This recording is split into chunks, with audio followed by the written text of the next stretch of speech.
오늘부터 시리즈 설교가 시작이 되거든요. 그래서 10월은 제가 하고 11월에 이제 서영선 목사님이 하시고 12월에는 김문겸 목사님께서 각자가 다 시리즈를 가지고 설교를 합니다. 그래서 저는 하나님의 시간에 대해서 여러분들과 한 달 동안 나누어 보려고 하는데요.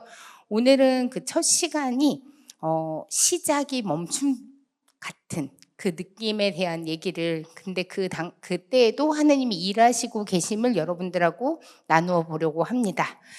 우리 인생을 살아보면 종종 좀 멈춰 있는 것 같은 그런 시간들이 있는 것 같아요. 아무리 진전이 없는 것 같고 내가 막 애는 쓰고 있는데 잘 되지도 않고, 실은 뭐가 차라리 안 되면 괜찮은데 멈춰 있는 게 더 힘든 것 같아요. 그래서 기다리는 것도 너무 힘들고 지쳐 있는 것 같은 그런 순간들이 있는데, 생각해보면 그 지쳐 있는 시간도 지나가고 보면 되게 은혜였던 때가 되게 많이 있는 것 같아요. 그래서 저는 저한테 멈춰 있었던 시간이 뭐가 있을까라는 생각을 해봤는데, 여러분들은 뭔가를 좀 잘 하는데 잘 안 되는 거 있으세요? 내가 막 노력을 진짜 막 열심히 하고 있는데, 예를 들어 내가 청소는 진짜 소질이 없고 요리도 되게 소질이 없고 내가 뭔가를 되게 열심히 하고 있는데 잘 안 되는 것들이 있으실 것 같아요. 근데 저는 정말 최악인 게 있었어요. 저는 바느질을 진짜 못하더라고요. 그러니까 어느 정도로 못하냐면,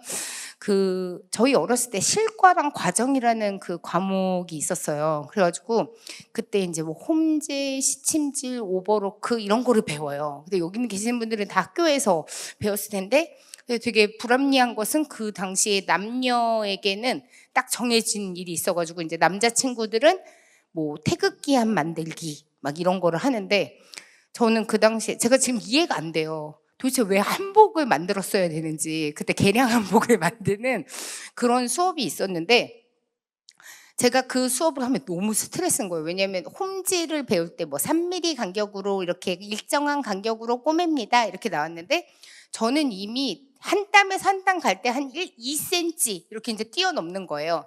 그러면 이제 가정 선생님이 저를 이렇게 되게 한심하게 쳐다보는 그런 눈빛들을 보면서, 제가 이 숙제를 해내야 되잖아요. 그래서 맨날 엄마가 하셨어요.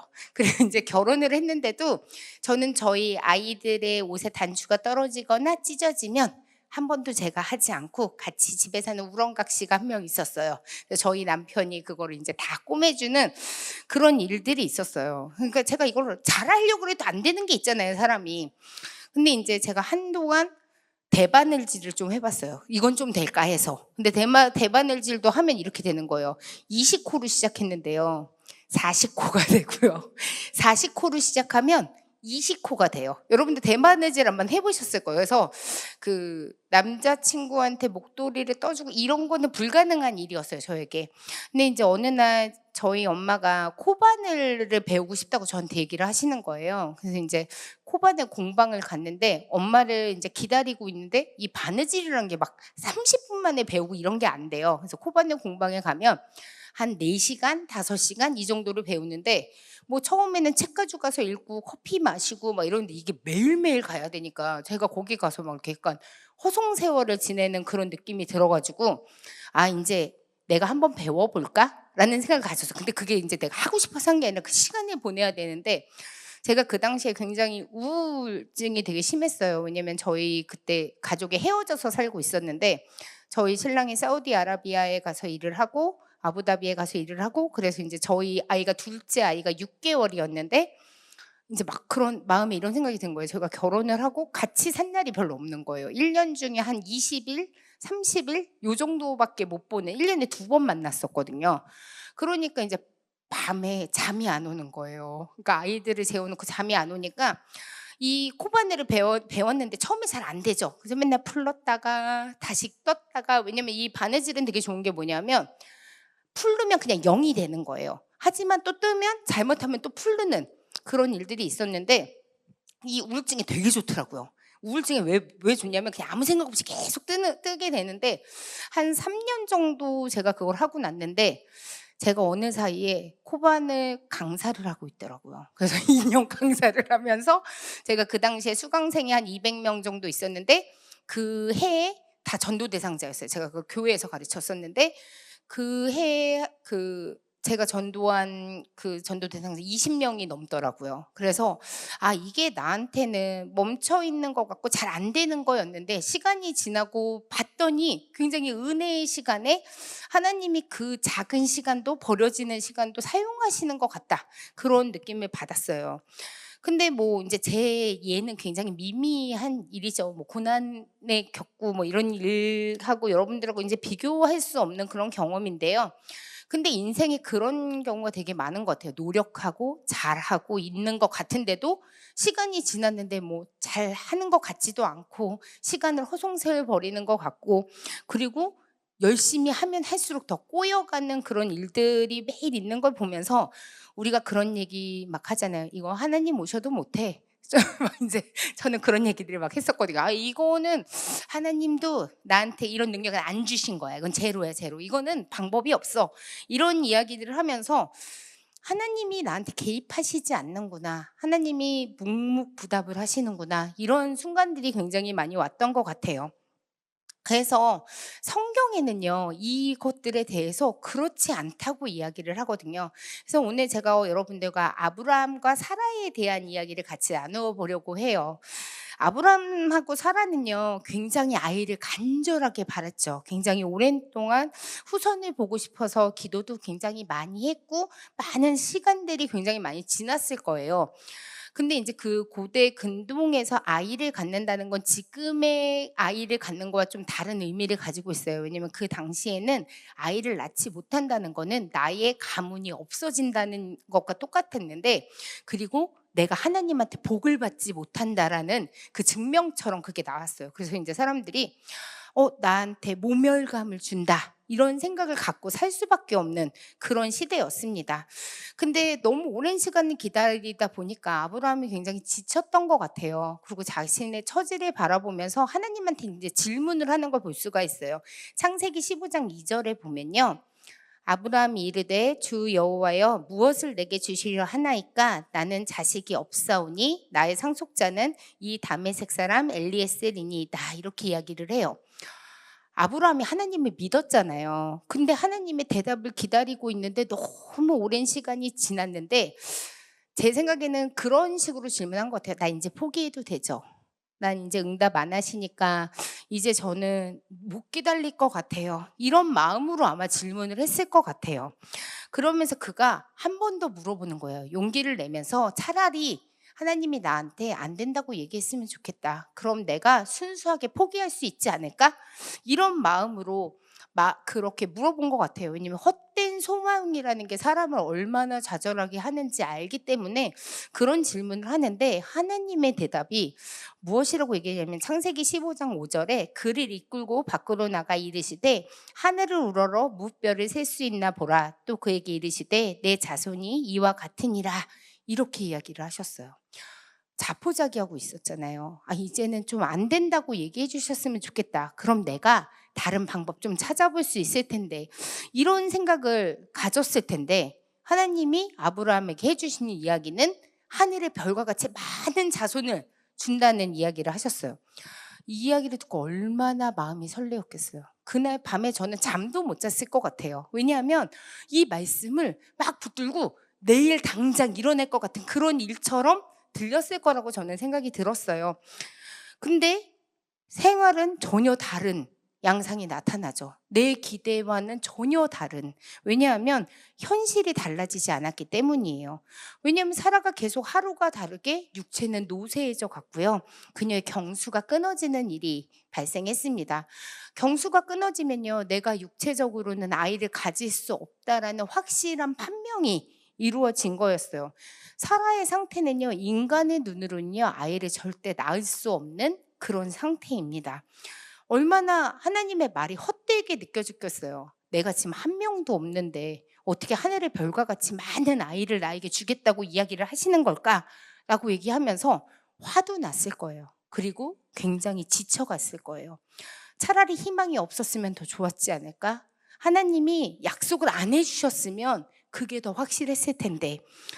저는 그런 생각 되게 많이 했거든요. 하나님이 차라리 안 된다고 말해줬으면 좋겠다. 그럼 내가 포기하고 나 되게 편한데, 그리고 내가 잘못했으니까 이런 벌을 받는 거야 라는 결론을 가지면 내 마음이 훨씬 편했을 텐데, 이런 생각을 살면서 굉장히 많이 했던 것 같아요.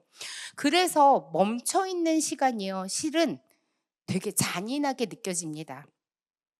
오히려 내가 하나님을 믿지 않았다면요, 확실하게 내 방법대로 모든 걸 다 해버리면 되는데, 그 신락 같은 희망이 너무 짜증이 나는 거예요. 왜 하나님은 나한테 된다고 말씀하셔가지고 놓지도 못하고 꽉 잡지도 못하고, 왜냐면 믿음이 그렇게 강하지 못하니까 이걸 꽉 잡을 용기조차 없는 그 모습을 보게 됩니다. 근데 사람은요, 자기가 모든 걸 내려놓고요, 막 이게 하나님께 의지를 하면 실수를 안 하는데요, 자기의 의가 드러날 때 실수를 하는 모습을 볼 수 있습니다. 아브라함과 사라가요, 실수를 하는 모습들이 나와요. 이 인간의 조급함과 무언가 쫓겨가는 것들은요, 독이 되는 모습들을 우리가 알 수 있습니다. 그래서 하나님을 믿지 못하고요, 자기가 심판을 받는다고 확실히 생각을 하는 거예요. 그래서 그 사라가 자기의 방법대로 이 방법을 풀어갑니다. 창세기 16장 3절에 보면요, 아브라함 아내 사라가 그 여종 애굽 사람 하갈을 데려다가 그 남편 아브라함에게 첩으로 준 때는 아브라함이 가나안 땅에 거한 지 10년 후였더라.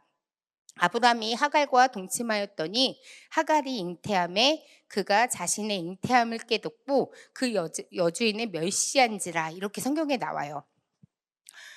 약속은 받았는데요, 이루어지지 않으니까요, 가나안 땅에 머문 지 10년이 됐잖아요. 그랬더니 절박해진 사라가 하나님을 자기 마음대로 판단한 거예요. 하나님은 허락하시지 않았어 라고 얘기를 하면서 자기의 의의를 드러내기 시작합니다. 그러면서 하갈의 애굽 출신의 여인을, 자기 여종을 남편에게 주는 걸 알 수가 있어요. 여기서 우리가 살펴봐야 하는 것은 사라가 하나님께 묻지 않았다라는 거예요. 사라가 자기가 하나님의 뜻을 받았다면 분명히 다시 물어봤어야 됩니다. 하나님의 뜻이 저에게 심판이십니까? 라고 물어봐야 되는데 그런 모습이 전혀 나오지 않습니다.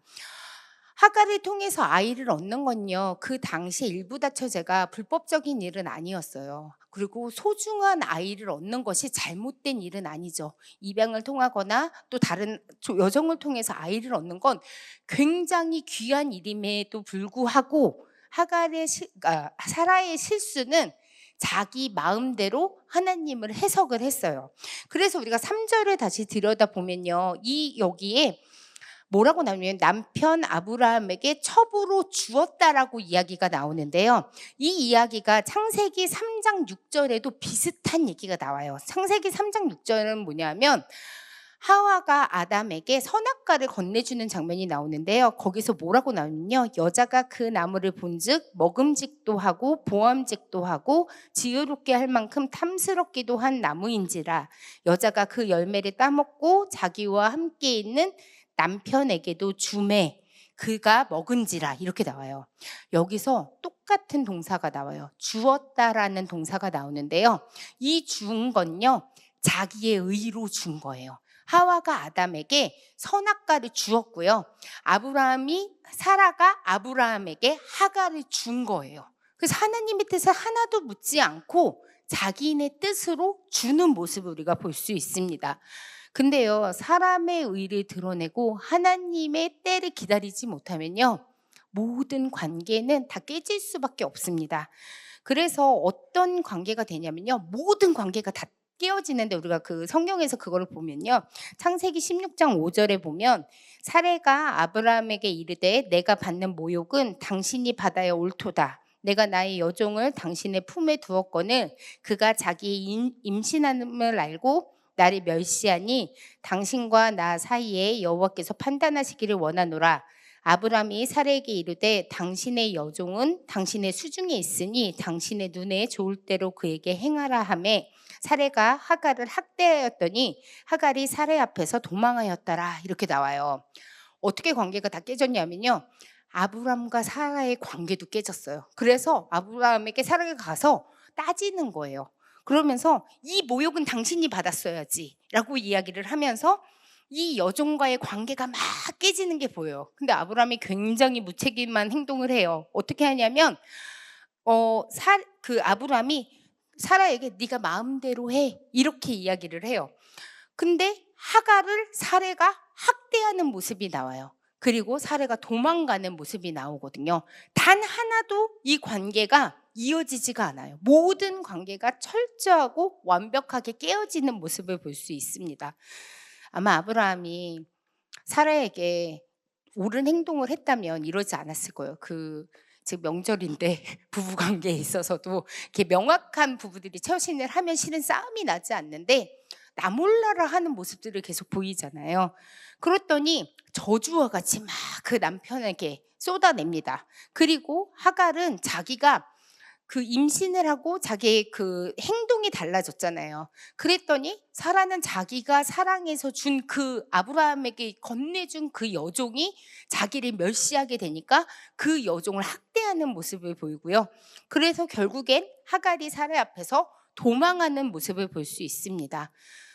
이 모습은요, 모세가 하나님과의 언약을 맺고요. 그 당시에 이스라엘 민족들이 기다리지 못해서 금송아지를 만든 그 장면하고 굉장히 비슷한데요. 인간이 얼마나 우매한지에 대한 이야기를 한 것입니다.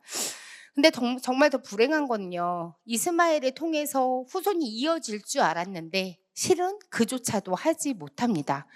영적으로 깨끗하고 선한 기운이 아닌 이 기운은요, 이스마엘을 이 가문에서 내쫓는 지경까지 만드는데요. 물론 선하신 하나님은 이스마엘도 하나님께서 돌보신다고 말씀을 했고요. 큰 민족을 이루시게 해준다는 약속은 해요. 근데 인간의 계획대로 된 모든 사건은요, 우리에게 굉장히 큰 악영향을 끼쳐요. 왜냐하면 이슬람의 무슬림들은요, 아브라함을 예언자로 존경은 하는데요. 자기들이 어느 피라고 얘기를 하냐면요, 자신들이 이스마엘의 후손이라고 이야기를 해요. 그러면 우리가 생각해 봐야 되는 건 이 사라와 아브라함의 행동이 인간으로 모든 것이 이루어진 게 지금 우리에게 어떤 영향을 끼치고 있는지, 그들끼리의 사고로 끝나는 일이 아니잖아요. 온 인류에 얼마나 악영향을 끼치고 있는지를 우리가 알 수 있습니다. 아브라함과 사라는요, 하나님의 약속을 얻고자 하는 그 마음은 있었지만요, 타이밍을 못 맞춘 거예요. 멈춰있는 그 시간이요, 자기에게 형벌처럼 느껴졌기 때문에 자기가 그 모든 것들을 주인 되어서 다스리고 있는 모습을 볼 수 있습니다. 근데 우리의 모든 행동들은 되게 정당해 보이잖아요. 이 시간이 멈춰 있으니까 내가 이때는 이렇게만 해야 돼 라고 얘기하면서 정당하게 이야기를 하지만 실은 이 정당하다고 이야기하는 것이 전혀 선하지 못한 것을 우리가 알 수 있습니다. 근데 이 모든 사건하고 전혀 다른 결론이 나요. 하나님이 일방적으로 하나님께서 약속을 하신 거는 하나님이 무조건 지키시는 모습이 있어요. 그래서 우리는 그분의 계획을 따라야만 합니다. 창세기 17장 16절에 보면요, 내가 그에게 복을 주어 그가 내게 아들을 낳아주게 하며 내가 그에게 복을 주어 그를 여러 민족의 어머니가 되게 하리니 민족의 여러 왕이 그에게서 나리라. 아브라함이 엎드려 웃으며 마음속으로 이르되 100세 된 사람이 어찌 자식을 낳을까? 사라는 90세니 어찌 출산하리요? 하고 이렇게 얘기를 해요. 하나님은요, 하나님의 약속을 이루시겠다고 이야기를 해요. 왜냐하면 하나님은 하나님 편에서 한 약속은 무조건 지키시는 분이시기 때문이거든요. 근데 오늘 아브라함과 사라가 엎드려서 웃는 모습이 보여요. 근데 이 웃음이 기쁨의 웃음이 전혀 아니잖아요. 어떻게 보면 하나님 말도 안 되는 얘기 하시고 계셔. 하나님 어떻게 인간의 눈으로 봤을 땐 전혀 이루어지지 않는 이런 것들에 대해서 말씀하시지? 그러면서 쓴웃음을 짓는 그런 모습들이 나옵니다. 근데 여기서 저는 아브라함과 사라의 되게 안타까운 모습을 봐요. 그들은요, 하나님을 대적할 용기는 없어요. 왜냐하면 정말 자기네가 대적하고 싶었으면 하나님한테 따져 물었을 거예요. 근데 그러지도 못하고 엎드려서 웃고 있는 그 믿음이 없어 보이는 행동을 계속합니다. 그러면서 뭐라고 얘기했냐면 그냥 이스마엘을 후사로 이어주게 해주세요. 이렇게 이야기를 합니다. 하나님이요, 이 당시에 그들의 마음을 모르셨을까요? 그 괴로운 마음을 모르셨을까요? 그들이 그 멈춰 있는 시간들이 있을 때 그들의 마음이 무너지는 거 설마 하나님이 너의 믿음이 얼마나 큰지 내가 한번 지켜볼까? 이런 마음으로 보시지 않았을 겁니다. 하나님은요, 본인의 영광을 드러내기 위해서 이 모든 일을 계획하고 있었는데요. 인간이 불순종함으로 하나님을 믿지 못하는 그런 모습들을 보인 것입니다. 실은 그래서 우리에게 멈춰 있는 시간은요, 실은 하나님은 계속 일하고 계시는 그런 시간들이에요. 그리고 우리에게 그 믿음의 열매를 맺으라고 이야기를 계속 하시는데 문제는 우리가 그것에 순종이 되지 않는 거예요. 근데 아브라함은 끝까지 제가 보기에는 100%의 온전한 순종을 보이지 못하거든요. 그래서 어떻게 하냐면 믿어지지 않는데 하나님이 말씀하는 걸 아까 전에 그 뜨뜻미지근한 그 모습으로 듣기는 하는 거예요. 듣기는 해보고 내가 어떻게 좀 해볼까? 이런 마음을 갖고는 있어요. 그래서 믿을 수 없는 중에 아주 작은 정말 제일 조그만 믿음을 발휘를 하는데요. 그가 할 수 있는 행동은 이거 하나밖에 없었어요. 하나님이 막 약속을 하시면서 할례를 행하라고 이야기를 하거든요. 할례를 행하면 내가 너에게 구원을 주리라라고 얘기를 할 때 창세기 17장 27절에 뭐라고 나오냐면요. 그 집의 모든 남자 곧 집에서 태어난 자와 돈으로 이방 사람에게서 사온 자가 다 그와 함께 할례를 받았다고 나와요. 아브라함이 100%의 순종과 믿음을 발휘했다면 실은 이 지경까지 오지 않았어요. 근데 하나님은 그의 아픔을 다 보시고요. 그의 계획을 이루실 때 그가 진짜 할 수 있는 거는요. 그 작은 믿음 하나만을 발휘했어요. 진짜 겨자씨만한 믿음인 거잖아요. 지금까지는 다 불순종했는데 그 하나를 했을 때 결국 우리가 같이 봉독한 대로 이삭이 태어나면서 하나님의 약속이 성취되는 것을 우리가 알 수 있습니다. 우리가 이 말씀을 통해서 우리가 깨달아야 되는 건요. 하나님의 말씀은 무조건 성취된다는 거예요. 하나님은 우리에게 약속을 하신 것을 지연시키실 수도 있고요. 멈출 수도 있어요. 그런데 거기에는 전제 조건이 있어요. 하나님은 무조건 이루신다는 전제 조건을 갖고 있는데 우리는 우리의 때에 그게 안 되니까 답답해서 우리 마음대로 행동을 하는 모습이 있습니다. 그러면 우리가 이제 질문할 수 있죠. 어떻게 인내를 배워야 합니까? 우리가 어떻게 해야 합니까? 라고 물어보면 언제나 답은 성경에 있죠. 그리고 우리가 배워야 할 한 분은 바로 예수님이십니다. 예수님은요, 큰 기다림과 인내의 본을 보이시는 분이에요. 그래서 우리 그분의 사역 중에 오늘 또 한 대목을 같이 나눌 건데요. 요한복음 11장 1절에서 4절에 대한 말씀인데 그냥 말씀은 띄워놔 주세요. 어느 병자가 있었어요. 마리아와 마르다의 오빠였어요. 베다니에 사는 나사로라는 자였어요. 근데 마르다와 마리아는 예수님 굉장히 사랑하는 자였잖아요. 그리고 나사로도 너무 사랑하는 자였어요. 근데 어느 날 나사로가 너무 많이 병들었다는 소문을 듣게 되었어요. 그러면서 그들의 누이가 막 얘기를 한 거예요. 예수님 빨리 와주세요. 저희 오빠가 많이 아파요. 빨리 오셔서 저희 오빠를 좀 고쳐주시면 안 돼요? 막 이렇게 이야기를 했어요. 근데 좀 예수님의 반응이 우리가 생각하는 거랑 전혀 다른 4절의 말씀이 나와요. 예수께서 들으시고 이르시되 이 병은 죽을 병이 아니라 하나님의 영광을 위함이요 하나님의 아들이 이로 말미암아 영광을 받게 하려 함이라 하시더라. 이렇게 나와요. 좀 냉정하지 않아요? 우리 오빠 지금 죽게 생겼다니까요.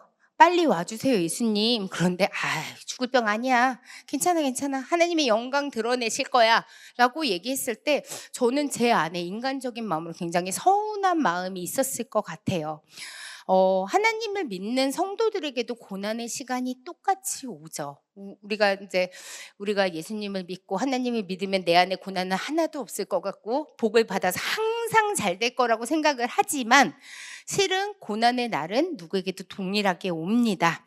근데 그들은 그 고난의 날을 참는 게 너무 힘든 거예요. 왜냐하면 눈앞에 지금 오빠가 죽을 것 같으니까 그 상황 자체를 이해할 수 없고 예수님의 이 말씀을 들리지 않았을 거라고 저는 생각이 들었어요.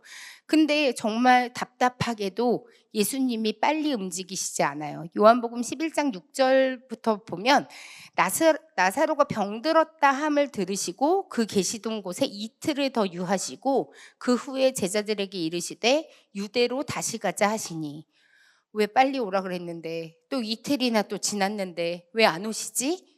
그러고서 예수님이 또 시간을 보내십니다. 왜 멈춘 것 같이 빨리 와서 능력이 있는 그분이 이적과 기적을 보여주셔야 되는 이 상황에도 예수님이 계속 질질 시간을 끌고 있는 것 같은 느낌을 계속 주실까?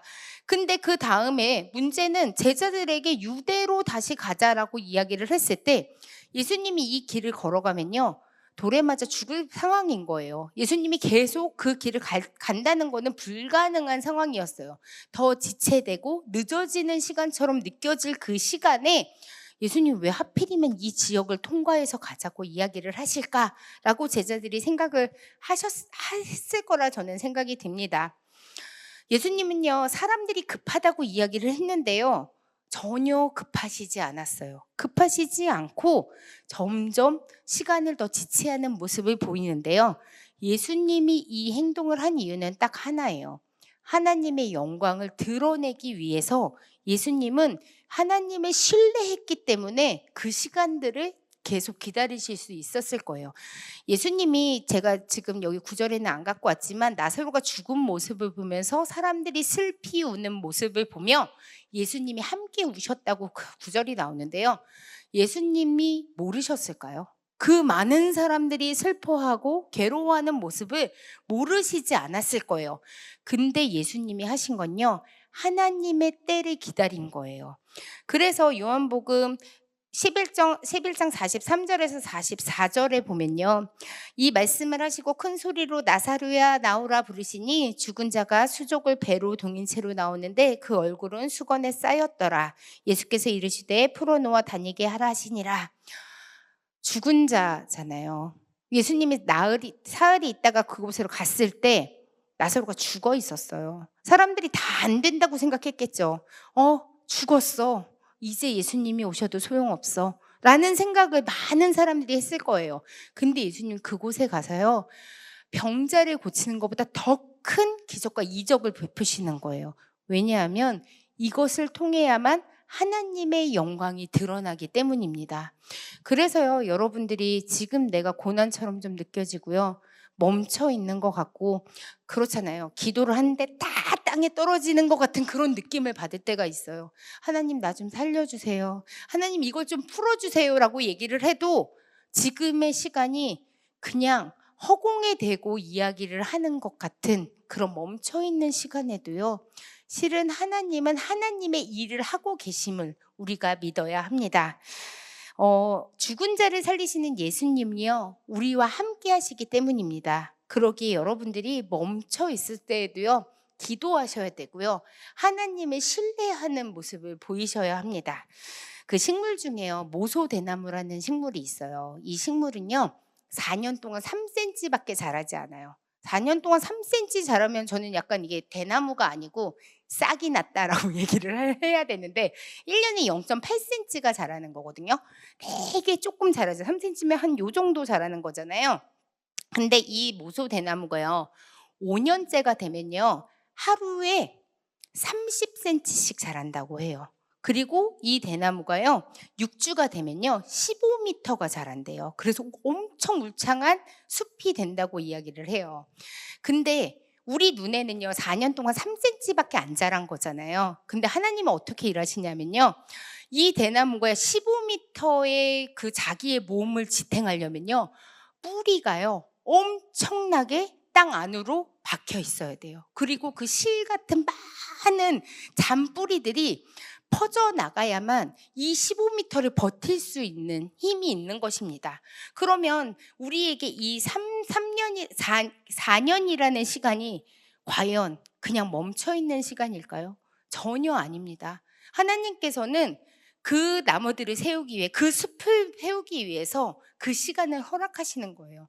그래서 우리 눈으로는요, 지금 아무런 변화가 없다고 생각할 때 하나님께서는 그 뿌리에 믿음을 내리는 그 시간을 우리에게 허락해 주시는 거예요. 왜냐하면 우리의 믿음이 얼마나 연약한지 아시고 우리가 얼마나 흔들릴지 알기 때문에 지금 당장 하나님의 15m짜리 일을 주실 수가 없는 거예요. 우리가 15m의 건장한 몸을 갖고 있으면 뭐합니까?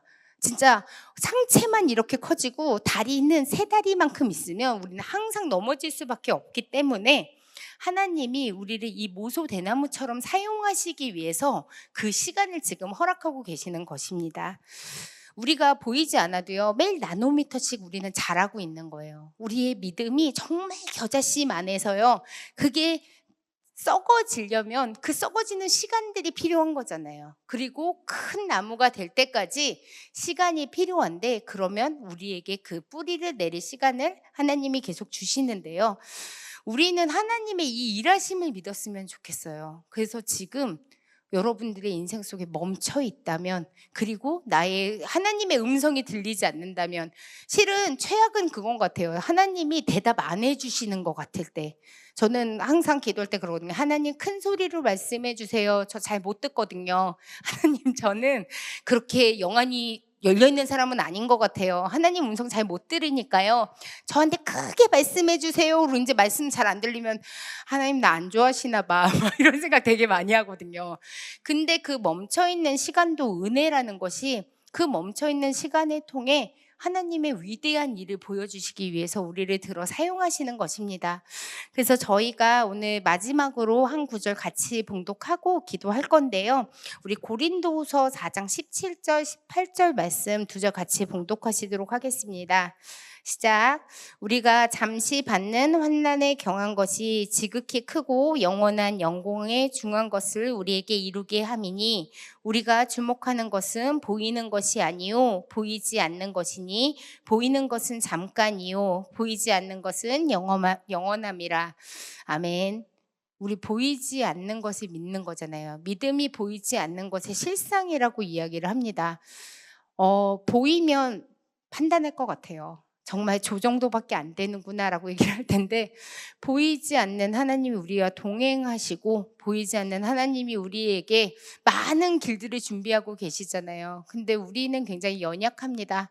매번 넘어지는데요. 하나님에게 그렇게 기도했으면 좋겠어요. 하나님, 지금 멈춰 있는 것 같은 이 시간에도 하나님 우리에게 그 믿음의 뿌리를 내리고 있는 시간이라고, 그리고 우리를 굉장히 크게 하나님의 영광을 드러내게 사용하실 거라는 그 믿음 하나 가지고 고백하고 승리하시는 저와 관계 꿈의 교회 성도 여러분 되시기를 주님의 이름으로 축복합니다.